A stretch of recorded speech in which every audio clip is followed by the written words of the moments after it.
En la vida de los seres humanos hay cosas que son motivo de sano orgullo, son cosas diversas. Por ejemplo, nosotros como colombianos, y desde luego cada uno de los que esté mirando, según su caso, si es argentino, peruano, paraguayo, mexicano, tendrá motivos diversos de sentir ese sano orgullo. Por ejemplo, como colombianos somos orgullosos de tener unos paisajes hermosos, unos paisajes muy lindos, pero además pues pensamos en ciertos recursos que tenemos como el petróleo. Otra de las cosas es el tema de las aves. Hay una gran riqueza de aves en nuestro país y también tenemos esmeraldas como otro recurso especial en nuestro país, unas hermosas esmeraldas. Y también tenemos motivos de orgullo como deportistas que destacan a nivel mundial en el ciclismo, en el fútbol, en diversos deportes. También nos sentimos orgullosos por tener una gran variedad de frutas, una riqueza inmensa en cuanto a frutas. Por otro lado, también las mariposas, es un país que tiene una inmensa variedad de mariposas. Y también tenemos muchos recursos hídricos, ríos, tenemos 2 mares, eso hace que nuestro país sea diferente. Y desde luego no puede faltar el café, que nos identifica como colombianos. Si bien nosotros no escogimos el lugar donde nacimos, sí, hay aspectos en cada caso, en cada nacionalidad, que nos hace sentir orgullosos de una manera sana. Nos da cierta identidad. Por ejemplo, también el hecho ya un poco más individual, si yo tengo unos hijos que para mí son además muy especiales, son hermosos, son muy inteligentes, o de pronto yo logré unas metas a nivel de estudio, obtuve ciertos títulos, pude entonces salir adelante con ciertas profesiones, entonces también será motivo de orgullo. O si mi familia es una familia que es muy hermosa, muy ordenada, donde todos estamos unidos, donde todos nos apoyamos, entonces también será un motivo de orgullo.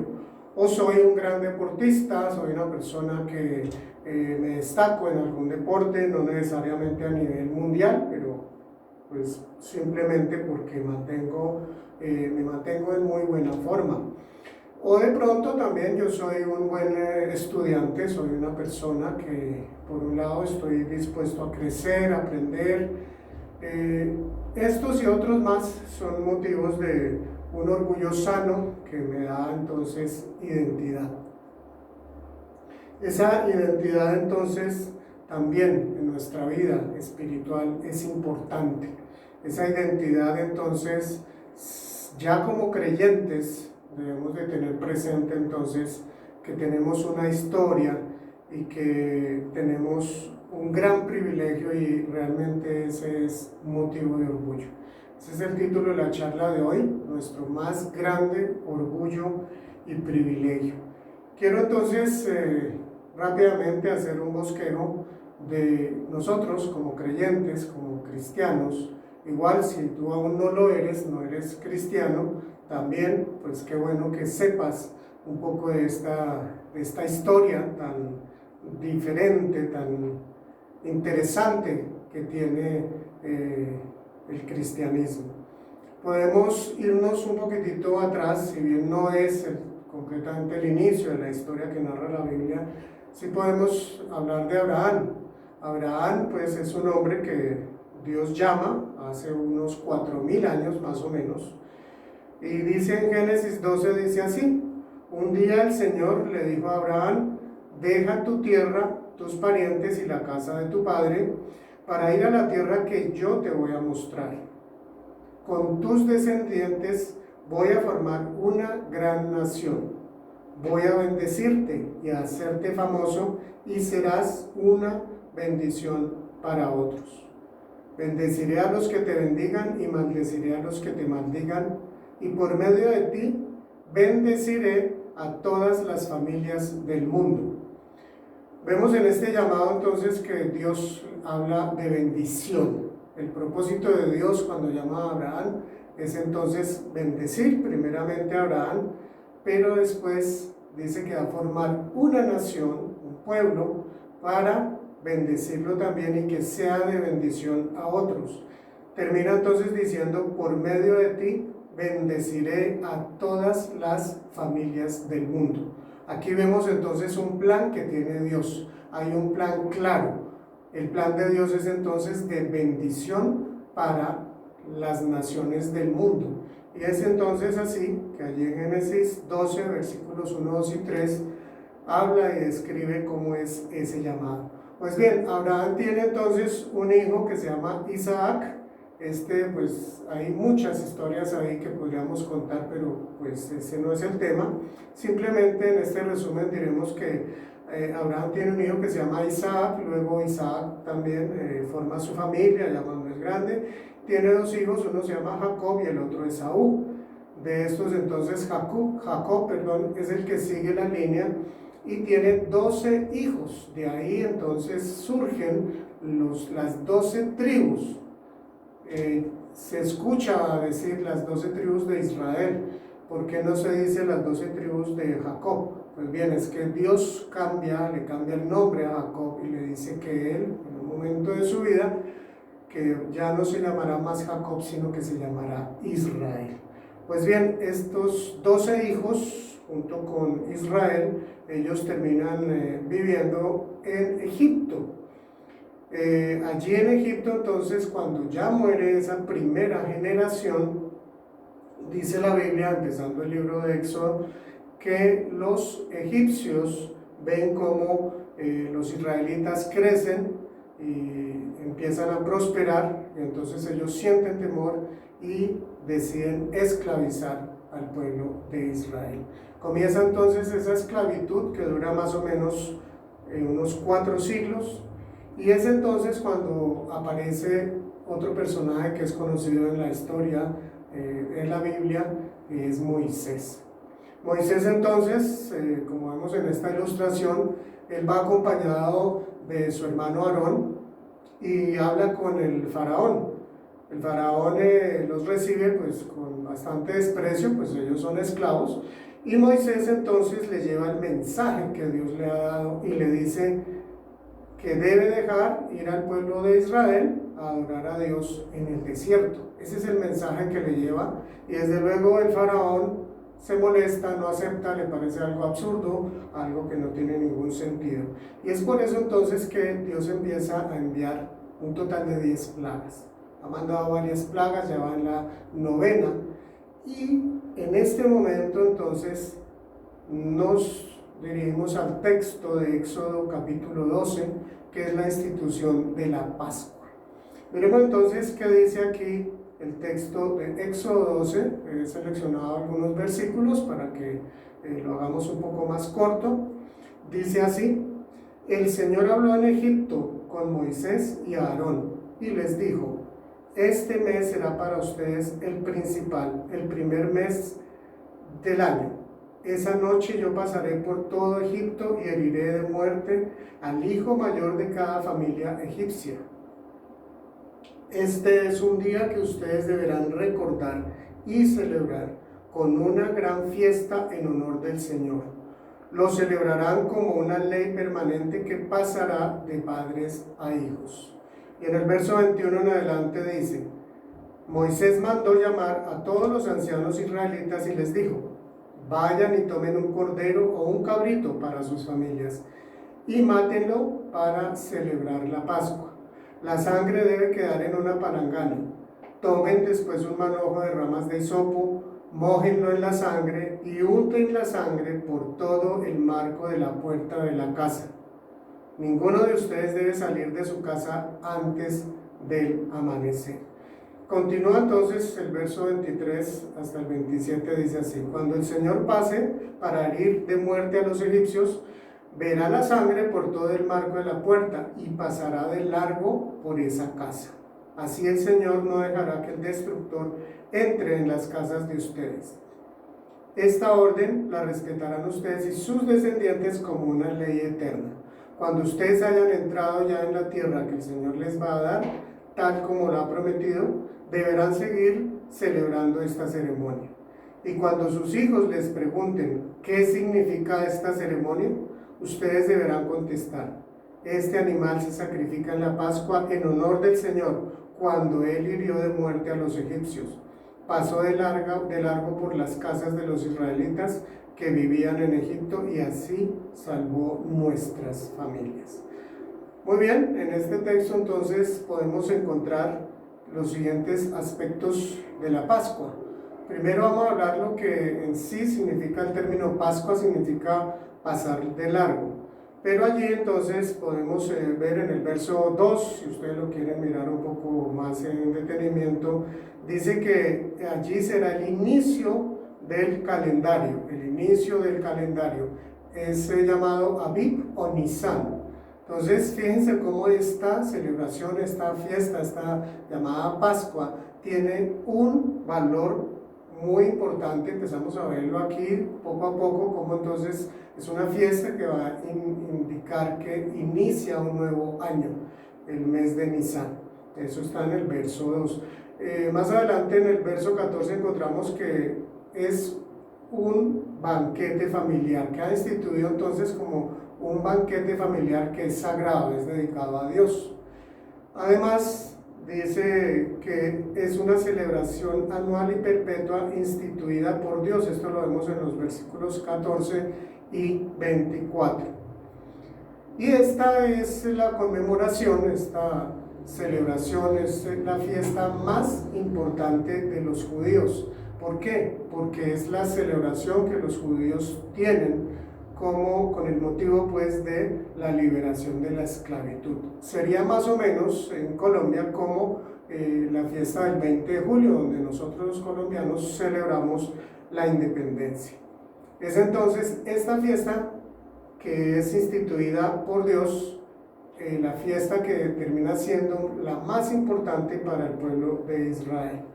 Muy bien, con respecto al Cordero, fijémonos en solamente dos aspectos. En este momento en el versículo 22 dice que la sangre del Cordero, debe ser untada en los marcos de las puertas, de la puerta de cada casa, de cada hogar. ¿Qué quiere decir eso? Entonces, en la parte principal, donde vive una familia, que es la puerta, debe ser marcada con la sangre de ese Cordero que ha sido sacrificado.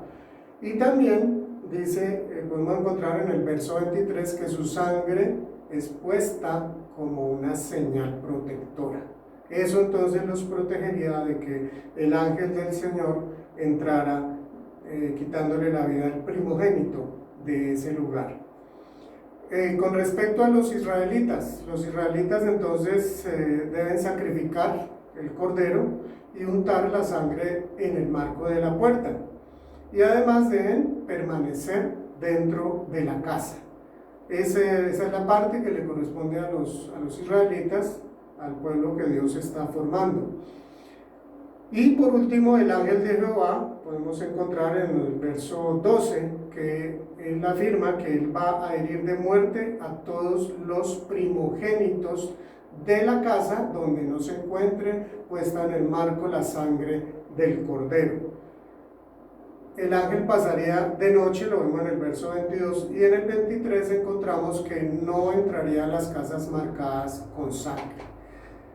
Estos aspectos y desde luego otros más, pero para resaltar con respecto a esta institución de la fiesta de la Pascua, es algo entonces que surge de la iniciativa de Dios. Es Dios quien le dice a Moisés lo que debe de hacer, y es con base en lo que Dios le dice que Moisés habla con los líderes de la nación y estos a todos los demás israelitas. Miremos esto es más o menos unos 1400 años antes de que Jesús vaya a venir al mundo de Israel.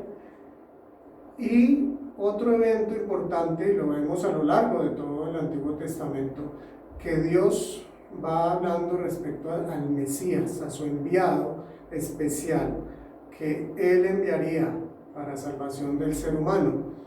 Encontramos un texto muy interesante en Isaías 53. Este aspecto de este texto, que lo he llamado aquí el siervo sufriente, tiene también muchos aspectos más para tratar, pero solamente he tomado estos versos 7, 8 y 9 para que los miremos y nos detengamos en unos detalles. Dice así, está hablando acerca de ese siervo sufriente, dice: maltratado y humillado, ni siquiera abrió su boca.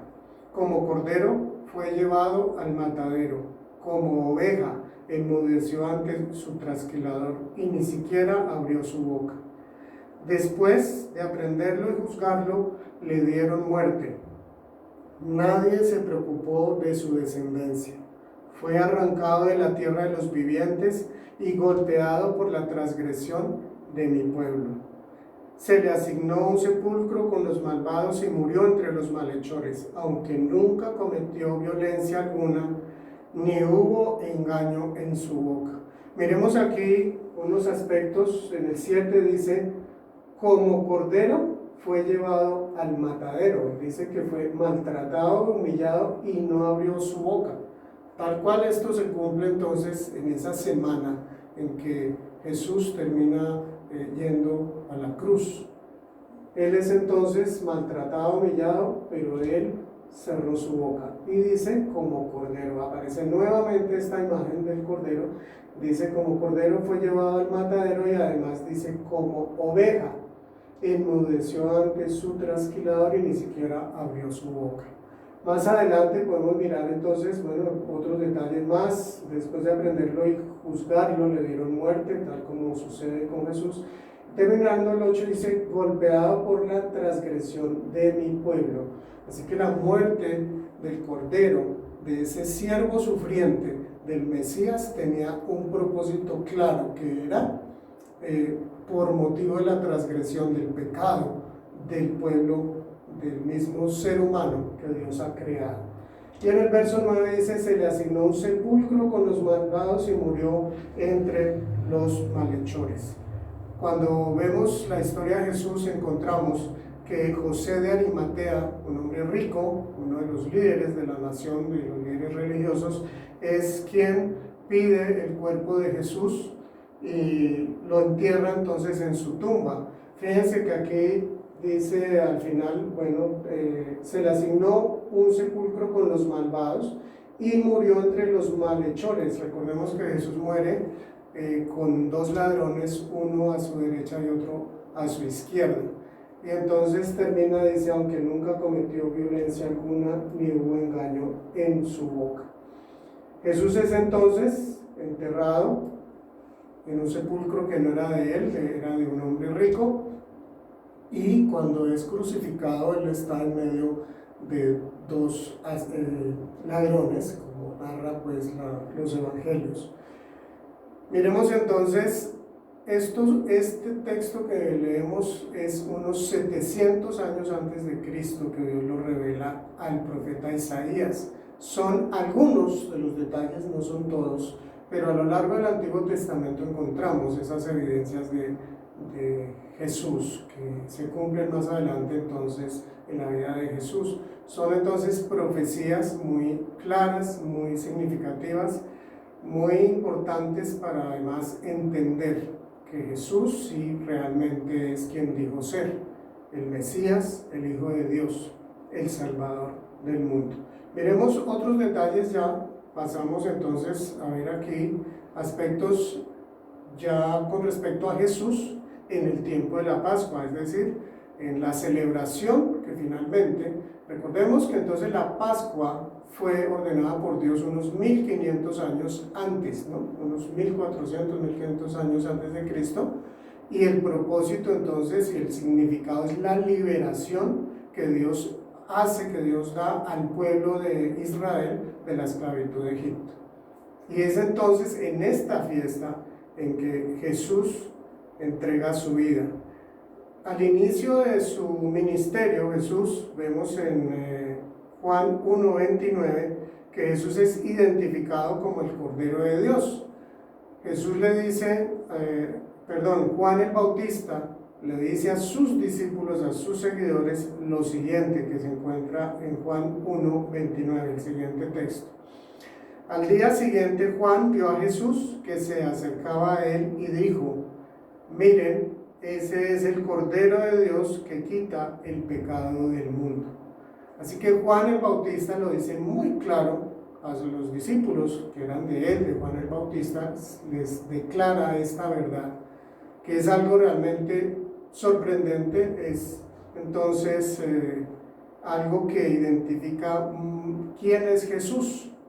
Es el Cordero de Dios que quita el pecado del mundo.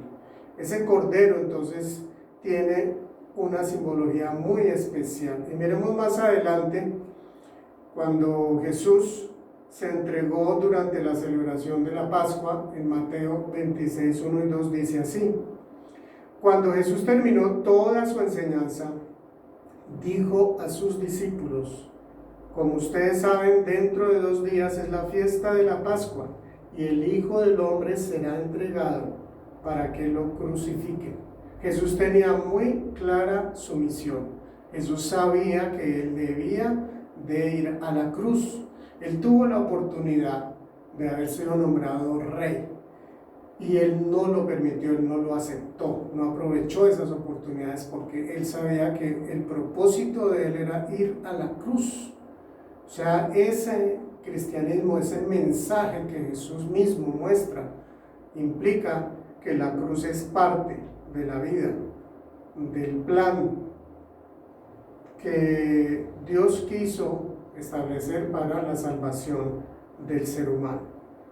Entonces, fijémonos que han pasado muchos años, unos 1500 años después de la institución de la Pascua, y es entonces que Jesús viene y cumple varias de las profecías. Jesús dijo en Juan 10, 17 y 18: por eso me ama el Padre, porque yo pongo mi vida para volverla a tomar. Nadie me la quita, sino que yo de mí mismo la pongo. Jesús es quien entonces entrega su vida. Él tiene eso muy claro, que es parte fundamental, parte central de su ministerio aquí en la tierra. Jesús entonces instituye esa noche en que está con sus discípulos antes de ir a la cruz, instituye el nuevo pacto. Lo hace durante esa fiesta de la Pascua. Dice entonces así el verso 17: el primer día de la fiesta en que se comía el pan sin levadura, los discípulos se acercaron a Jesús y le preguntaron: ¿dónde quieres que te preparemos la cena de Pascua? Jesús entonces está listo a celebrar la Pascua con los discípulos, y ellos le preguntan: ¿dónde quiere que preparemos la cena de Pascua? Mientras comían, ya en el verso 26, 27 y 28 dice: Jesús tomó en sus manos el pan y, habiendo dado gracias a Dios, lo partió y se lo dio a los discípulos diciendo: tomen y coman, esto es mi cuerpo.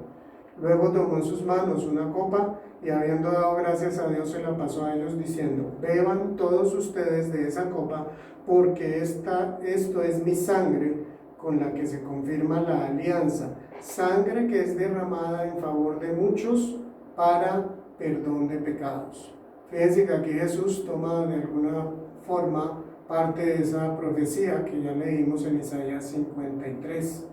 El propósito de esa entrega, de ese sacrificio, dice al final del verso 28: esta es mi sangre con la que se confirma la alianza, sangre que es derramada en favor de muchos para perdón de sus pecados. Entonces, es en esa celebración de la Pascua que Dios mismo le ordenó a Moisés instituir. Es en ese tiempo en que viene el Mesías y cumple ya la parte final de su misión, que es entregar su cuerpo, que simboliza entonces ese pan que él parte, y derramar su sangre, que es simbolizada por esa copa de vino. Y es así como él instituye la cena del Señor. Recordemos entonces, Jesús es crucificado, y él, luego de resucitar, desde luego los discípulos, sus seguidores están derrotados, se diría, están 3 metros bajo el suelo, porque ellos han visto que su Mesías, su líder, ha sido crucificado, ha muerto y ha sido enterrado. Pero ellos no tenían muy presente, por lo visto, que lo que Jesús ya les había dicho, que él iba a resucitar. Y entonces recordamos un pasaje que se titula En el camino a Emaús. Se encuentra en Lucas 24, 13 al 35. Fíjense, Jesús entonces ese domingo que él ha resucitado, ya se ha presentado a Marta, a María, ya se ha presentado a ellas. Sin embargo, hay unos discípulos que van camino a una población cercana a Jerusalén, van tristes, van derrotados, y ellos entonces por el camino se encuentran con un forastero, dice esa narración, allí en Lucas 24, del 13 al 35.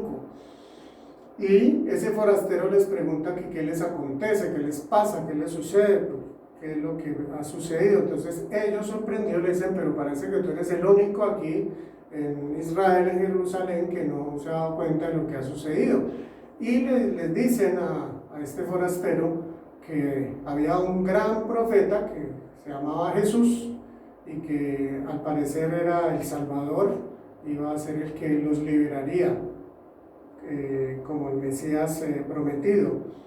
O sea que ellos tienen ya en el fondo de su corazón como una derrota.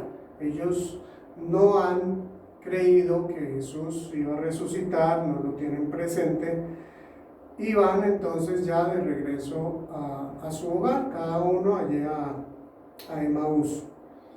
Van entonces tristes y derrotados. Pero fíjense lo que dice allí en el verso 27.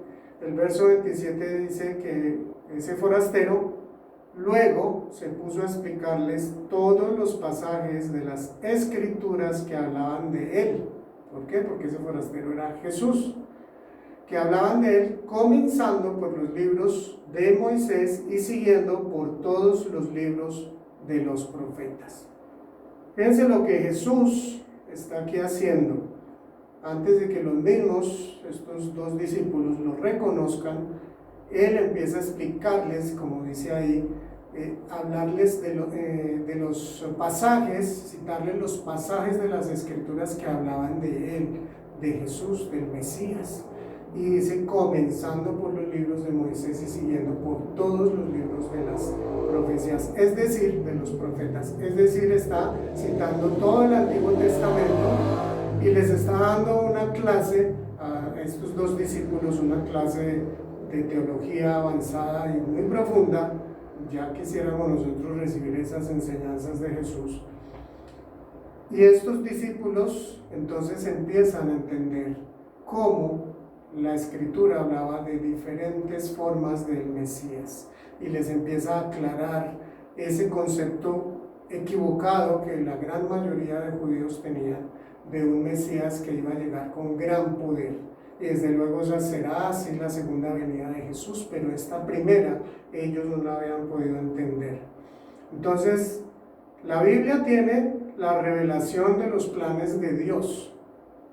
Son planes que Él tiene desde la eternidad, que Él, que es eterno, que está fuera de los tiempos y conoce perfectamente todo, que es el Dios soberano, como ya lo hemos visto. Ese Dios quiso revelar sus planes a través de su palabra, a través de la Biblia. Y allí vemos entonces con claridad que Jesús, que el Mesías es el centro de los planes de Dios para la humanidad, para ti y para mí. Ese Mesías prometido, entonces es el que nos lleva de regreso al Padre, desde luego si nosotros nos disponemos y queremos conocerle, creerle y seguirle.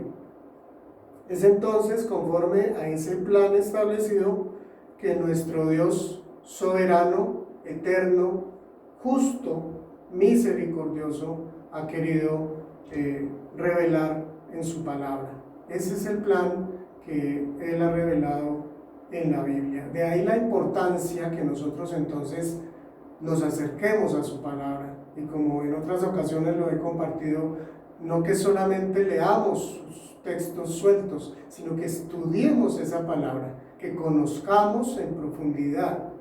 Porque en la medida en que vamos conociendo en profundidad esos planes de Dios y conociendo la grandeza de ese plan, lo enorme, lo extenso, tantas cosas que han pasado y sucedido para que esto sea una realidad, vamos conociendo entonces más también a Jesús. Y de esta manera, yo creo que a ustedes igual les pasa, es algo sorprendente, es algo que nos impacta, que nos hace amar más a Dios, amar más a Jesús, porque no es un personaje más de la historia de la humanidad, es Dios mismo encarnado, es Jesús, el Salvador, el Mesías. Miremos más adelante entonces, el apóstol Pablo habla cosas, y no, como les digo, no son las únicas, porque nos extenderíamos demasiado. Son muchas las profecías, son muchas las promesas, son muchas las cosas que están escritas en la palabra de Dios acerca de Jesús. Pero miremos solamente dos, y tiene que ver con Jesús y yo, Jesús y tú. Jesús con cada uno de nosotros, lo que significa. Entonces, en 1 Corintios 5:7, el apóstol Pablo dice, en otras palabras, dice que Jesús es el Cordero de mi Pascua. Miren lo que dice en este texto: echen fuera esa vieja levadura que los corrompe, para que sean como el pan hecho de masa nueva. Ustedes son en realidad como el pan sin levadura que se come en los días de la Pascua. Porque Cristo, que es el Cordero de nuestra Pascua, fue muerto en sacrificio por nosotros. Miren que comienza este versículo 7, echen fuera esa vieja levadura, dice aquí, esa vieja levadura. La levadura tiene una simbología del pecado, es algo que fermenta la masa cuando se prepara, cuando se va a preparar el pan, pero esa levadura entonces que simboliza el pecado. Pablo está diciendo, echen fuera ese pecado, eso que está mal en la vida del creyente. Dice, además aclara, ¿no? Esa levadura que los corrompen, para que sean como el pan hecho de masa nueva, es decir, como ese pan que Dios le dijo a los israelitas cuando instituyó la Pascua, que debían de preparar para comer a la salida de Egipto. Dice entonces, continúa, ustedes son en realidad como el pan sin levadura que se come en los días de la Pascua. ¿Por qué? Porque Cristo, que es el Cordero, fíjense nuevamente, el Cordero de nuestra Pascua, fue muerto en sacrificio por nosotros. La muerte de Cristo era necesaria para traer la salvación, el perdón del pecado, de la rebelión del ser humano contra Dios.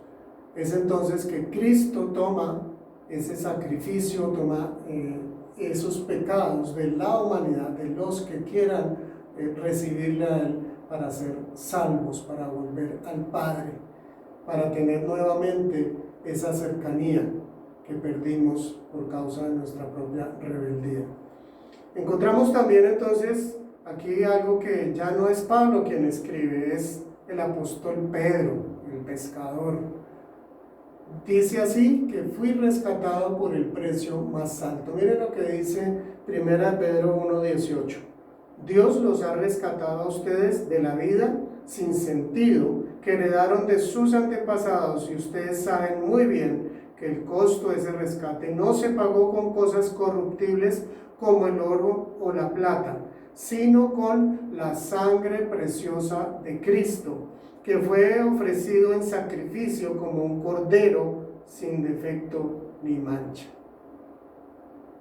El apóstol Pedro entonces aquí nos dice que tú y yo, si hemos aceptado este mensaje, este plan de salvación, si hemos aceptado a Jesús como Señor y Salvador, entonces tú y yo hemos sido rescatados por un precio, el precio más alto que puede haber.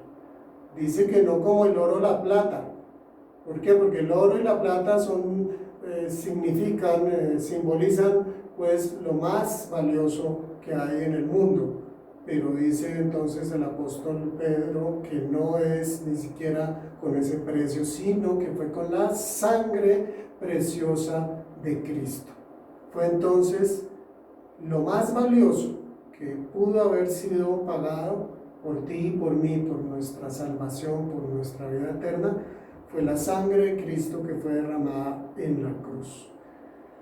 Y entonces, más adelante en las Escrituras, igual como ya les dije, son muchas cosas más, pero solamente vamos a tocar este aspecto. El mismo apóstol Pedro nos habla sobre la nueva identidad en Cristo que tenemos los creyentes. En un texto que se encuentra allí mismo en 1 Pedro, pero en el capítulo 2, dice así, hablando de los creyentes, de los seguidores, de los cristianos, les está hablando Pedro y dice así: pero ustedes son linaje escogido, real sacerdocio, nación santa, pueblo que pertenece a Dios.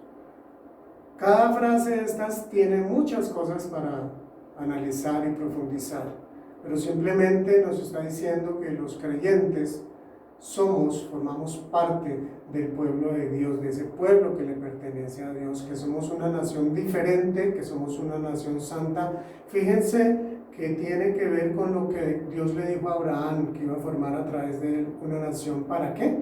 Para bendecir a todas las naciones, a todos los pueblos. Y esa es la iglesia, ese es el propósito que Dios tiene con el pueblo, con su pueblo, que es la iglesia, los creyentes. Nosotros somos entonces ese pueblo que le pertenece a Dios, somos una nación santa, separada, quiere decir esto. Somos real sacerdocio, somos entonces sacerdotes de Dios aquí en la tierra. Y somos un linaje escogido. Linaje tiene que ver entonces con una ascendencia especial, real. Somos entonces del linaje de Dios, somos escogidos por Dios. Entonces esto nos da esa nueva identidad en Cristo. Pero sigue este texto y miren lo que dice, que nos da no solo la identidad, sino el propósito para lo cual Dios nos ha llamado y ha querido rescatarnos. Dice, para que proclamen las obras maravillosas de aquel que los llamó. ¿Quién nos llamó? Dios, Jesús, ¿cierto? De las tinieblas a su luz admirable. Nosotros vivíamos una vida que no tenía realmente valor, que no tenía mayor sentido. Claro, podemos decir, no, pues los únicos que tienen sentido en la vida no son los cristianos. Claro, eso lo podemos decir, sí. Pero un sentido que vaya hasta la eternidad, que tenga una trascendencia más allá de la muerte, no. Solamente los creyentes, pero no por ser nosotros los importantes, no. Porque Cristo mismo tuvo tanto amor que quiso entonces venir al mundo a vivir como cualquier otro ser humano y entregar su vida en la cruz y morir por ti y por mí.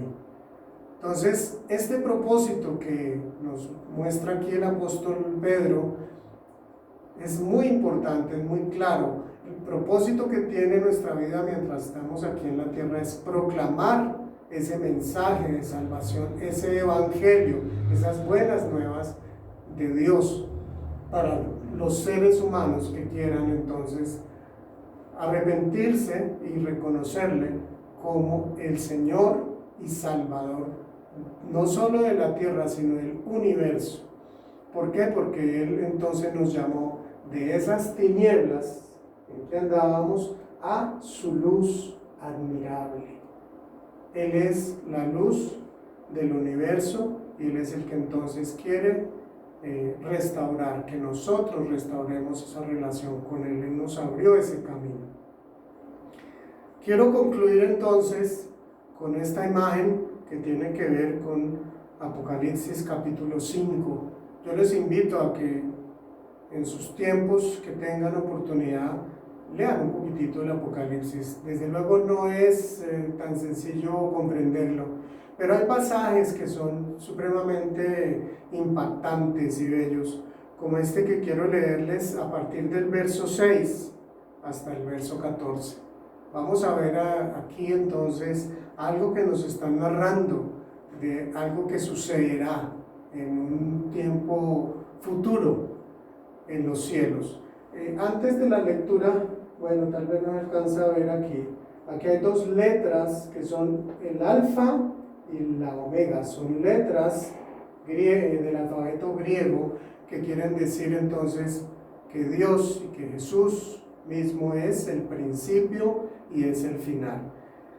Miren lo que habla entonces este texto. Dice así, está hablando del apóstol Juan, quien es el que escribe el Apocalipsis, que le fue revelado cosas que van a suceder hacia el futuro.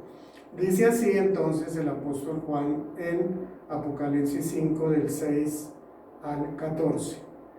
Entonces vi a un cordero que parecía que había sido sacrificado, pero que ahora estaba de pie entre el trono y los 4 seres vivientes y en medio de los 4 ancianos.